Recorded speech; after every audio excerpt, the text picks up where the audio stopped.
Hi friends, நான் உங்கள் anime ஃப்ரீக்கு வந்துட்டேன். நாம் இப்போ அதிரடி சோலோ லெவலிங் எபிசோடு 13 பார்க்கலாம். இதுக்கு முன்னாடி உள்ள எபிசோடெல்லாம் நீங்கள் பார்க்கலன்னா மறக்காமல் போய் பார்த்துட்டு வந்துருங்க. டிஸ்கிரிப்ஷனில் லிங்க் கொடுத்துருக்கேன். அது மட்டும் இல்லாமல் adventure solo leveling new episode release ஆயிருக்கு. அதை நான் அனிமி ஃப்ரீக் 2.0 சேனலில் போட்டிருக்கேன். அதோட லிங்க்கும் டிஸ்கிரிப்ஷனில் இருக்குது. மறக்காமல் போய் பார்த்துருங்க. அதில் ஒவ்வொரு எபிசோடு ரிலீஸ் ஆனோடனே உங்களுக்காக அனிமி ஃப்ரீக் 2.0 வந்துக்கிட்டே இருக்கும். மறக்காமல் போய் பார்த்து சப்ஸ்கிரைப் பண்ணி சப்போர்ட் பண்ணுங்க.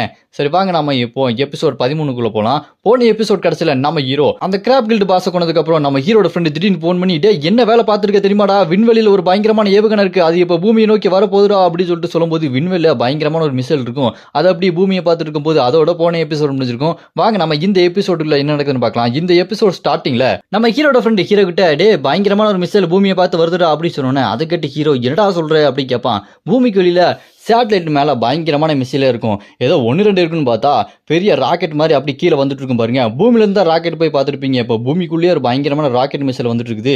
இங்கே நம்ம ஹீரோ கிட்ட ஹீரோட ஃப்ரெண்டு, டேய் நீ திடீர்னு அந்த டவருக்குள்ளேயே மாட்டிக்கிட்ட, நீ இல்லைன்னா அந்த பூமியை யார் காப்பாற்றுறது, அதுக்காக தான் மிகப்பெரிய ஒரு மிசைலை கிரியேட் பண்ணியிருக்காங்க.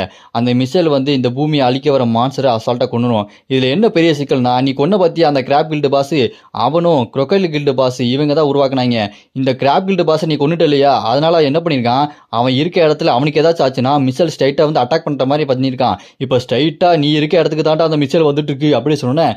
அதை கேட்டு நம்ம ஹீரோ, என்னடா பரவாயில்லையே உங்களுக்கு சண்டை போட வக்கீலனாலும் எதோ பண்ணிட்டு இருக்கீங்களே அப்படி சொல்லும்போது அங்கே நம்ம ஹீரோட ஃப்ரெண்டு, டே இப்போ யோசிக்கிறதுலாம் நேரம் இல்லடா, நீ உடனே இங்கேருந்து ஓடிப்போ அப்படி சொல்லும்போது அதை கேட்டு நம்ம ஹீரோட ஃப்ரெண்டு கிட்ட, டே ஏன்டா ஓடி போனால் என்ன ஆக போகுது, அந்த மிசைல் விழுந்துச்சுன்னா இங்கே ஒட்டுமொத்த ஊரே காணாமல் போயிடும், நான் எங்கே ஓடி போக சொல்கிறேன் அப்படி சொன்னேன். அதை கேட்டு ஹீரோட ஃப்ரெண்டு தலையில் கை வச்சுட்டு, ஆமாம் இல்லை இப்போ என்ன பண்ணலாம் அப்படி சொல்லி யோசிச்சுட்டு இருக்கும்போது நம்ம ஹீரோ அப்படி இந்த பக்கம் திரும்பி பார்ப்பான். யாருன்னு பார்த்தா வேற யாரும் இல்லைங்க, சோஃபி தான்.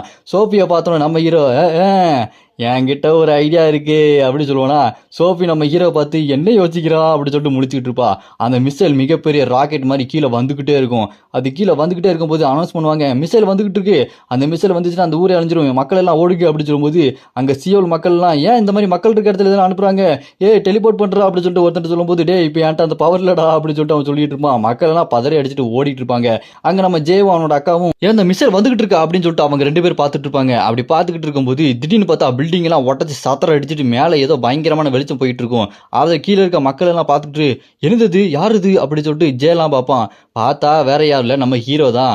சோஃபி அப்படி பிடிச்சி எப்படி தூக்கிட்டு போறான் பாருங்க. அதை பார்த்துட்டு, அங்கிள் லியோ நீங்க தானா அப்படி சொல்லிட்டு கத்திக்கிட்டு இருப்பாங்க. இங்க சோஃபி, டே லியோ என்னடா பண்ற என்ன விடுறா அப்படி சொல்லி கத்திக்கிட்டு இருப்பா. நம்ம ஹீரோ வாயில அந்த கோல்டன் பேட்ச் வச்சிருக்கான், ட்வின் கில்டோட சேர்ந்தது. இதுக்கு முன்னாடி கேப்டன் கூட சிக்கன் சாப்பிடும் போது அந்த கோல்டன் பேட்ச் வாங்கினா பாத்தீங்களா. இதோட பவர் என்னன்னு கேட்டீங்கன்னா டெலிபோர்ட் பண்றது. நம்ம ஹீரோ அந்த பவர் யூஸ் பண்ணி உடனே டெலிபோர்ட் பண்ணி ஸ்ட்ரைட்டா அந்த மிசைல் கிட்டே போயிடான். போனதுக்கு அப்புறம் நம்ம ஹீரோ அந்த சோஃபி கிட்ட, அக்கா ஃபீனா நீ எதை தொட்டாலும் அது தண்ணியா மாறிடும்ல, ஒழுங்கா அதை தொட்டு இந்த மிஸ்ஸில் சேலையிலுக்க வை அப்படி சொன்னேன். அதை கேட்டு அங்கே சோஃபியும், என்னடா புதுசாக சொல்லிட்டு இருக்க, அது கிட்ட வந்துருச்சுடா, மோதுனா வெடிச்சு சதறிவோண்டா அப்படி சொல்லும்போது அதை கேட்டு நம்ம ஹீரோ, செத்தா நம்ம எல்லாருமே சாவோம், கீழே இருக்க மக்கள் எல்லாம் சாவாங்க, எல்லாரோட வாழ்க்கையும் உங்ககிட்ட தான் இருக்கு அப்படி சொல்லிட்டு அங்கே நம்ம சோஃபியை சுற்றி அப்படி தூக்கி எறிவா பாருங்க. அதை பார்த்துட்டு சோஃபி, என்னடா ஏதோ பால் மாதிரி என்ன தூக்கி வீசிட்டே, உன்னை விட மாட்டேட்டா அப்படி சொல்லிட்டு அவ கத்திட்டே அழுதுகிட்டே பறந்து போயிட்டு இருப்பா. ஸ்ட்ரைட்டா அந்த மிசைல் கிட்ட போயிட்டு இருக்கும்போது அங்க பார்த்தா அந்த சோஃபியோட கடவுள் இருக்காங்க பாத்தீங்களா, அந்த கடவுள் அப்படியே வெளியே வந்து, இந்த லியோ ஏன் இப்படி இருக்கான், உருப்படாத பைய விளங்காத பைய நாசமா போயிடும் அப்படின்னு சொல்லி புலம்பிட்டு இருக்கும்போது அதை கேட்டு சோஃபி, அம்மா கடவுளே நீ அவனை திட்டத்தெல்லாம் அப்புறம் வச்சுக்கலாம், ஒழுங்கா அந்த மிஸ்ஸை எப்படியாவது தடுத்து நிற்கிறது ஹெல்ப் பண்ணுமா அப்படின்னு சொல்லிட்டு வாழ்ந்துகிட்டே இருப்பா பாருங்க. அப்போ அவன் கண்ணீர் அப்படியே வெளியே வரும். அதை பார்த்து அந்த கடவுள் அந்த கண்ணீர் அப்படியே வெளியே எடுத்து அதில் ஒரு பவர் யூஸ் பண்ணுவாங்க. அதுதான் ராயல் ஸ்கில் காடஸ் டியர்ஸ். அந்த பவர் யூஸ் பண்ணி ஒரு மிகப்பெரிய தண்ணியை உருவாப்பாங்க பாருங்க. அது மூலமா அந்த மிஸ்ஸில் அப்படி சுழல் மாதிரி வந்துட்டு இருக்கும் அந்த தண்ணி. ஸ்ட்ரைட்டாக அந்த மிஸ்ஸில் உள்ள பூந்த உடனே அந்த தண்ணி ஃபுல்லாக கவர் ஆகி அதோட ஃபயர் பவர் எல்லாத்தையுமே அணைச்சி அது எல்லாமே சாதாரண ஒரு மிஸ்ஸில் மாதிரி துண்டு துண்டு பாகங்களா ஆகிரும். அதை பார்த்துட்டு சோஃபி, அப்பாடா ஒரு வழியா நான் முடிச்சுட்டேன்டா அப்படின்னு சொல்லிட்டு கீழே விழுந்துகிட்டே இருப்பா. லியோ என்ன புடிடா அப்படி சொல்லிட்டு அவ கீழே விழுந்துகிட்டே இருப்பா. நம்ம ஹீரோ சிரிச்சுக்கிட்டு, அதான் வேலை முடிஞ்சிருச்சுல போயிட்டு வா அப்படி சொல்லிட்டு சிரிச்சுக்கிட்டு அப்படி பறந்துகிட்டே நின்று இருப்பாரு. அந்த தண்ணி அப்படி வெடிச்சு சதறி அந்த மிசைல் எல்லாம் சாதாரண பொருள் மாதிரி கீழே விழுந்துட்டு இருக்கும். ஆனா அந்த மிசைலோட பாகங்கள் அப்படி கீழே விழுந்துட்டு இருக்கிறத பார்த்துட்டு, ஐயோ இது விழுந்தாலே பயங்கரமான டேமேஜ் ஆகுமே, இப்போ என்ன பண்றது அப்படி சொல்லி யோசிச்சுட்டு இருக்கும்போது அப்ப நம்ம ஹீரோ அவனோட ஃப்ரெண்டுக்கு ஃபோன் பண்ணி, இந்த மாதிரி விஷயம் நடந்து போச்சு, உன்னோட அந்த திசை திருப்புற ஸ்கில் எனக்கு கொஞ்சம் கடன் கொடுடா அப்படின்னு நம்ம ஹீரோ அவன்கிட்ட கேட்பான். அதை கேட்டு ஹீரோட ஃப்ரெண்டும், இது எதுக்கு இவன் கேட்கறான், ஏதாச்சும் ஒரு முக்கியமான விஷயமா இருக்கும் கொடுத்துட்டு அப்புறம் பேசிக்கலாம்னு சொல்லிட்டு சொல்லிட்டு அந்த பவரை நம்ம ஹீரோக்கு அவன் கடன் கொடுத்துருவான். இது எந்த மாதிரியான பவர்னா, ஒரு பொருள் வந்துட்டு இருக்கு இல்ல விழுந்துட்டு இருக்கு அப்படின்னா அந்த பொருளை வேற ஒரு டைரக்ஷன்ல, அதாவது வேற ஒரு இடத்துக்கே டெலிபோர்ட் பண்றது. சாதாரணமா டெலிபோர்ட் பண்றது இல்லைங்க. வில்லுல இருந்து எப்படி ஒரு அம்பு விட்டா செம ஃபோர்ஸா போகும், அந்த அளவுக்கு அந்த டெலிபோர்ட் பண்றதுனால அது செம ஃபோர்ஸாவும் வேகமாவும் போகும். அந்த பவரை நம்ம ஹீரோ கடன் வாங்கிட்டு அதை யூஸ் பண்ணி அப்படியே அங்க விழுந்துறதுக்கு பாத்தீங்களா அந்த மிசைலோட பாகங்கள், அதை யூஸ் பண்ணி அதை அப்படியே ஒரு போர்ட்டல் மாதிரி யூஸ் பண்ணி வேற ஒரு பேரை மாதிரி கிரியேட் பண்ணிட்டு இருப்பான். அதை பார்த்து மக்கள்லாம் ஏங்க பாருங்க அது அப்படியே காணாம போயிட்டு இருக்கு, இது இங்க விழல அப்படி சொல்லும்போது அதை பார்த்துட்டு மக்கள்லாம் சந்தோஷப்பட்டு இருப்பாங்க. நம்ம ஜெயவானோட அக்கா யூகாவும் ஆமா நம்மளோட அங்கிள் செஞ்சுட்டாரு, அவர் சாதிச்சுட்டாரு, சூப்பர் அங்கிள் அப்படி சொல்லிட்டு இருக்கும்போது இந்த பக்கம் அந்த ட்வின்கில்ட சேர்ந்த கேப்டன் இதெல்லாம் பார்த்துட்டு இருப்பான். இவன் இந்த பயங்கரமான மிஸ்ஸையே தடுத்து நிப்பாட்டிட்டானா அப்படின்னு சொல்லிட்டு அவன் ஆச்சரியமா வாயை பொளந்து பார்த்துட்டு இருக்கும்போது அவனுக்கு ஒரு வாய்ஸ் கேட்கும். ஏன்னா இந்த ட்வின்கில்ட சேர்ந்தவங்களாம் டெலிபதியிலே பேசுவாங்க இல்லைங்களா, அதனால அந்த ஹெட் குவார்டர்ஸ்ல இருந்து வாய்ஸ் கேட்கும். கேக்குதாடா கேப்டன், ஹெட் குவார்டர்ஸ் வந்து பேசண்டா அப்படி சொல்லும்போது கேக்குது சொல்லுங்க சொல்லுங்க அப்படி சொன்னோன்னே அங்க ஹெட் குவார்டர்ஸ்ல இருக்கவன் கத்துவான், டே கேப்டன் என்ன வேலைடா பார்த்து வச்ச, அங்க விழுந்த அந்த மிசைல் பார்ட்டிகள் எல்லாமே இங்க ஸ்ட்ரைட்டா நம்மளோட இங்காங் பிளேஸ்ல வந்து விழுதுடா, அப்படி விழுந்துச்சுன்னா வெடிச்சு சதறிமேடா, இந்த இடமே நாசமா போயிருடா அப்படி சொல்லி அவன் கதறிட்டு இருப்பான், கத்திட்டு இருப்பான். அப்படியே கேட்பனா பிரசிடென்ட் ஆபீஸ்ல மீட்டிங் போட்டு பேச ஆரம்பிக்கிறாங்க. அங்க அவங்க பேசிட்டு இருக்கும்போது ஐயோ லியோ திரும்ப வந்துட்டான், அவன் என்ன பண்ண போறான்னு தெரியலையே, அவன் ஏதாச்சும் ஒன்று பண்ணதுக்குள்ள நம்ம சீக்கிரமா ஒரு முடிவு எடுத்தாகணும் அப்படின்னு அவங்க பேசிட்டே இருக்கும்போது அந்த பில்டிங் மேல உடச்சிட்டு நம்ம ஹீரோ அப்படியே உள்ள இறங்க வர பாருங்க. ரெண்டு பேரை யாரையும் தூக்கிட்டு வருவாங்க. யாருன்னு பார்த்தா ஒன்னு நம்ம ஹீரோட ஃப்ரெண்டு, இன்னொன்னு அந்த ட்வின் கில்லர்ஸ் சேர்ந்த கேப்டன். இவங்க ரெண்டு பேருமே நம்ம ஹீரோ தூக்கிட்டு அப்படிங்க சும்மா மாசலாண்டா வர பாருங்க. அப்படி இப்போ அந்த ஆஃபீஸர் எல்லாத்தையுமே பார்த்துட்டு டேய் என்னடா ஆகுனா முணுத்துட்டே இருக்கீங்க, நான் அவங்கள தொந்தரவு பண்ணிட்டேன்ல, ஆனால் இப்போ நான் அவங்ககிட்ட ஒரு முக்கியமான விஷயத்த கேட்க போகிறேன், என்னோட எல்லா பணத்தையும் திருப்ப கொடுங்கடா அப்படின்னு சொல்லிட்டு எல்லாருமே பயங்கரமாக மிரட்டுவார். எல்லாத்தையுமே வரிசையாக உட்கார வச்சுட்டு டேய் என்னோட சொத்து பத்து, என்னோட பேங்க் அக்கௌண்ட்டு, என்னோட மந்தர் பொருள் எல்லாத்தையுமே எடுத்து நீங்கள் பாட்டுக்கு வச்சுட்டீங்க, இப்போ யார்கிட்ட வச்சுருக்கீங்க, எங்கே வித்துட்டீங்க, எல்லா காசும் உடனே எனக்கு திருப்ப தரணும். அது மட்டும் இல்லாமல் இது எல்லா காசையும் நான் வச்சுக்கிறதுக்கான ஒரே அத்தாரிட்டி கொடுத்தது என்னோட ஃப்ரெண்டு இவன்ட்ட தான், டக்ஸூட்ட தான், நீங்கள் அவன்கிட்ட இருந்து எதுக்குடா பிடுங்குனீங்க அப்படின்னு சொல்லிட்டு கோவமாக கேட்பாரா.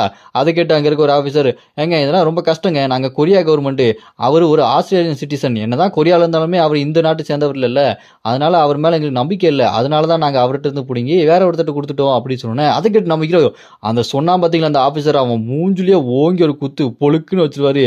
மூஞ்சில அவனுக்கு பயங்கரமாக வீங்கிரும். நம்ம ஹீரோ கத்துவாரு, டே என்ன தைரியம் இருந்தால் என் முன்னாடி என் ஃப்ரெண்டை அசிங்கப்படுத்துவேன், அவனை நான் மட்டும் தான் அசிங்கப்படுத்துவேன், மற்ற 12 கில்டு சேர்ந்த பாஸை விட இவன் கொஞ்சம் ஏழையாக இருந்தாலுமே ஒன்றுத்துக்காகாத உதவக்கரையாக இருந்தாலுமே அவனுக்கு மூளை இல்லைனாலுமே நீங்கள் அவனை எப்போ அசிங்கப்படுத்தலாம் அப்படின்னு சொல்லிட்டு நம்ம ஹீரோ அசிங்கப்படுத்தாதீங்க நம்ம ஹீரோவே அசிங்கப்படுத்திட்டு இருப்பான். அதை கேட்டு நம்ம ஹீரோட ஃப்ரெண்டு டே போதுண்டா நிறுத்துடா முடியலடா அப்படின்னு சொல்லிட்டு அப்படி உறைஞ்சு போய் நின்றுட்டு இருப்பான்.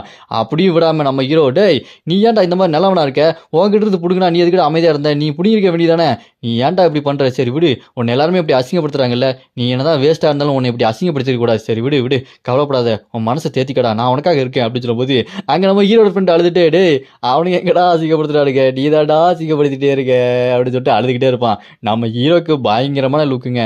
அப்புறமா நம்ம ஹீரோ கடுப்பாயி டே நான் இன்னொரு தடவை கேட்க மாட்டேன், ஒழுங்கா என்கிட்ட இருந்து எடுத்த எல்லா காசு சொத்து பத்து எல்லாத்தையும் திருப்ப கொடுங்க, இல்ல உங்க ஒருத்தரையும் உயிரோட விட மாட்டேன் அப்படின்னு கோவமா பேசிட்டு இருக்கும்போது ஒத்துங்கடா வாயே அப்படின்னு சொல்லிட்டு ஏதோ ஒரு சத்தம் கேட்கும். என்னன்னு பார்த்தா பயங்கரமான ஒரு பர்பிள் மேஜிக் கலர்ல ஏதோ ஒன்று வந்துட்டு இருக்கும்.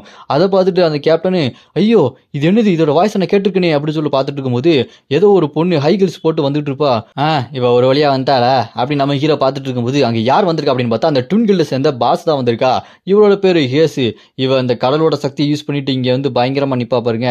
அவ வந்து நம்ம ஹீரோ பார்த்துட்டு என்னடா சும்மா காசு காசு காசுன்னு கேட்டுட்டு இருக்க, எல்லாம் என்கிட்ட தான் இருக்கு, அது மட்டும் இல்லாம அந்த காசு எல்லாமே எதுக்காக யூஸ் பண்ணிருக்கோம் அப்படின்னா நீ ஒரு மிஸ்ஸில் வேற ஒரு இடத்துக்கு டைரக்ஷன் பண்ணி வச்ச பார்த்தியா, அது எல்லாமே எங்களோட இங்யாங் பிளேஸை அடிச்சு நொறுக்கிடுச்சு, அதுக்கெல்லாம் செலவு பண்ணுவோம், உனக்கெல்லாம் கொடுக்க முடியாது அப்படின்னு சொன்னேன். அதை கேட்டு நம்ம ஹீரோ அவ இல்லையே, இவ இந்த ட்வின்கில் சேர்ந்த பாஸா, நீ யாரு அப்படின்னு நம்ம ஹீரோ கேட்டனே. அவ கடுப்பாயி டேய் யாரை பார்த்து யாருன்னு கேட்ட அப்படின்னு சொல்லிட்டு ஒரு மேஜிக் போட்டு சம்மன் பண்ண ஆரம்பிச்சிருவா. அந்த மேஜிக் பார்த்து அந்த கேப்டனும் வாங்க வாங்க நான் இதுக்காக தான் காத்துட்டு இருந்தேன், ஓஜி இஸ் பேக்கடி அப்படின்னு சொல்லிட்டு அவன் கத்திக்கிட்டு இருப்பான். இந்த பக்கம் அந்த ட்வின்கில் சேர்ந்த கேப்டனு ஒரு வித்தியாசமான மந்திர சக்தி இருக்கிற ஃபேரி குவின் ரேலி குவின்ற ஒரு பொண்ணை சம்மன் பண்ணுவா. சம்மன் பண்ணிட்டு இப்ப பாரு நான் என்ன பண்ண போறேன், இவற்றில இருந்து உன்னால் தப்பிக்க முடியாதுடா அப்படின்னு சொல்லிட்டு ஓவரா பேசிக்கிட்டு சிரிச்சுக்கு கத்திக்கிட்டு இருப்பா. நம்ம ஹீரோ அப்படி கத்திக்கிட்டு இருக்கும்போது அவ சட்டையை பிடிச்சி அப்படி தூக்கி பில்டிங்ல விசிறி அடிப்பான் பாருங்க. அடிச்சு அடியில அந்த பில்டிங் மேலெல்லாம் உடச்சிட்டு பறந்து போய் ஐயோ பறந்து போய்கிட்டு இருப்பா. இந்த பக்கம் அந்த சம்மன் பண்ணா பாத்தீங்களா அந்த பொண்ணு, அவங்க போயிட்டாங்களா, சரி அப்ப நானும் போறேன் அப்படின்னு சொல்லிட்டு அப்படியே உள்ள போய்கிட்டே இருப்பா பாருங்க. நில்லு நில்லு எங்க நீ பாட்டுக்கு போயிட்டு இருக்க, அவ்வளோ சீக்கிரம் உன்னை விட்டுருவோமா அப்படின்னு சொல்லிட்டு நாம ஹீரோ அப்படி முடிய பிடிச்சி தூக்கிடுவாரு. தூக்கிட்டு ஐயோ என்ன விடுங்க விடுங்க அப்படின்னு சொல்லிட்டு அந்த பொண்ணு கத்திக்கிட்டு இருப்பா. அப்படி இந்த பக்கம் அந்த ட்வின்கிள் சேர்ந்த கேப்டன் மேல பறந்து போனா பாத்தீங்களா, கீழே வந்து பொந்துன்னு விழுந்துருவா. விழுந்துட்டு தலை சுத்தி மயங்கி போய் படுத்து கிடப்பாளா. அதை பார்த்துட்டு அந்த கேப்டன் ஐயோ உங்களுக்கு ஒன்றும் ஆகலையே அப்படின்னு சொல்லிட்டு பாஸை பார்த்து கத்திக்கிட்டு இருப்பான். அப்புறம் தான் தெரியுது அவ பாஸே இல்லைங்க, பாஸ் உருவத்துல வேற ஒருத்தி வந்திருக்கா. அதனால தான் நம்ம ஹீரோக்கு இவ யாருன்னே தெரியல. அதான நினைச்சேன், நம்ம ஹீரோ இவ யாருன்னு கேட்கும் போதே இவ கிடையாது வேற யாரோன்ற மாதிரி தான் நினைச்சேன். அதே மாதிரி இவ அந்த ட்வின் கில்டை சேர்ந்த பாஸ் கிடையாது. அந்த ட்வின் கில்டை சேர்ந்த பாஸ் வேற ஒருத்திய அவளை மாதிரியே உருமாத்தி அனுப்பி வச்சிருக்கா. இதை பார்த்து நம்ம ஹீரோ நான் தான் சொன்னல முத தடவை பார்த்தோன்னே அவ அந்த ட்வின் கில்டை சேர்ந்த பாஸ் கிடையாதுன்னு அப்படின்னு சொல்லும்போது அங்க என்ன விட்டுருக்க அப்படின்னு சொல்லிட்டு அந்த சிவப்பு முடி அந்த மேஜிக் பொண்ணு கத்திட்டு இருப்பாளா. இரு உன்னை அவ்வளோ சீக்கிரம்லாம் இங்கேருந்து தப்பிச்சு போக முடியாது, அவ்வளோதான் நீ மாட்டிக்கிட்ட அப்படின்னு சொல்லிட்டு நம்ம ஹீரோ அவளை போட்டு பாடாப்படுத்துவான். அப்படி இந்த பக்கம் அந்த ஆஃபீஸர் அப்படியே பயந்து போய் பார்த்துட்டு இருக்கும்போது டேய் என்ன எல்லாத்தையுமே ரெடியாக எடுத்து வச்சிட்டிங்களா இல்லை சாக ரெடியாக இருக்கீங்களா அப்படின்னு சொல்லிட்டு நம்ம ஹீரோ அவனோட அந்த பாம்பு கடவுள் மேஜிக்கை எல்லாருக்கிட்டையும் காட்டுவான் பாருங்க. பாம்பு அப்படி வாயை திறந்துட்டு அப்படி கடிக்க ரெடியாக இருக்கும். என்னோட காசெல்லாம் எடுத்து ரெடியாக வைங்கடா அப்படி நம்ம ஹீரோ கெத்தா சிரிச்சுக்கிட்டே சொல்லுவார். அப்புறமா நம்ம ஹீரோவோட அந்த சொத்து பத்து பத்திரம் இது எல்லாத்தையுமே பேங்க் அக்கௌண்ட் டீட்டெயில் எல்லாம் நம்ம ஹீரோட்ட கொடுத்துருவான். கொடுத்ததுக்கப்புறம் நம்ம ஹீரோ அங்கேருந்து கிளம்பிடுவான். கூடயே நம்ம ஹீரோட ஃப்ரெண்டு போயிட்டு இருக்கும்போது அப்போ நம்ம ஹீரோட ஃப்ரெண்டு சொல்லுவான், டேய் எனக்கு என்னமோ ரொம்ப வித்தியாசமா இருக்குடா, அந்த ட்வின்கிள் சேர்ந்த அந்த பாஸ் ரொம்பவே திமிரு பிடிச்சவ, ரொம்ப ஈகோ பிடிச்சவ. அவ எதுனாலும் டக்கு டக்குன்னு கோவப்பட்டு சப்பு சப்புன்னு வாயிலே அடிப்பா. அவ இங்க வரல, வேற ஒருத்தி அனுப்பி வச்சிருக்கானா, இங்க என்ன நடக்குது எனக்கு இன்னும் வித்தியாசமா இருக்கு அப்படின்னு சொல்லும்போது அதை கேட்டு நம்ம ஹீரோவும் ஆமா எனக்கும் அப்படிதான் இருக்கு, அவளால் இங்க வர முடியல அப்படின்னா அவ வேற எங்கேயோ மாட்டிட்டு இருக்காளோன்னு எனக்கு ஒரு டவுட் இருக்கு அப்படின்னா அவளை சீக்கிரமா இங்க வர வச்சிட வேண்டியதான் அப்படின்னு சொல்லிட்டு நம்ம ஹீரோ வில்லத்தனமா சிரிச்சிட்டு இருப்பாங்க. அப்படி பேக்ரவுண்ட்ல அந்த ட்வின்கிள் சேர்ந்த பாஸ் பொண்ணு பயங்கரமா முறைச்சிட்டு இருப்பா. இதோட இந்த எபிசோட் இங்க முடியுது. இதுக்கப்புறம் நம்ம ஹீரோ என்னென்ன பண்ண போறான்னு தெரியலையே. போக போக செம்ம காமெடியா இருக்குங்க. இந்த அளவுக்கு காமெடியா இருக்குன்னு கொஞ்சம் கூட எதிர்பார்க்கவே இல்லை. உங்களுக்கு இது காமெடியா செம்ம ஃபன் ஆக்ஷனா இருந்துச்சுன்னா மறக்காம இந்த வீடியோக்கு லைக் பண்ணி சப்போர்ட் பண்ணுங்க. அடுத்த எபிசோட நான் ஆல்ரெடி அப்லோட் பண்ணிட்டேன். இதோட இந்த எபிசோட் இங்க முடியுது. அடுத்த எபிசோட நீங்க பார்க்கணும் அப்படின்னா டிஸ்கிரிப்ஷன்ல லிங்க் கொடுத்துருக்கேன், மறக்காம போய் பாத்துருங்க.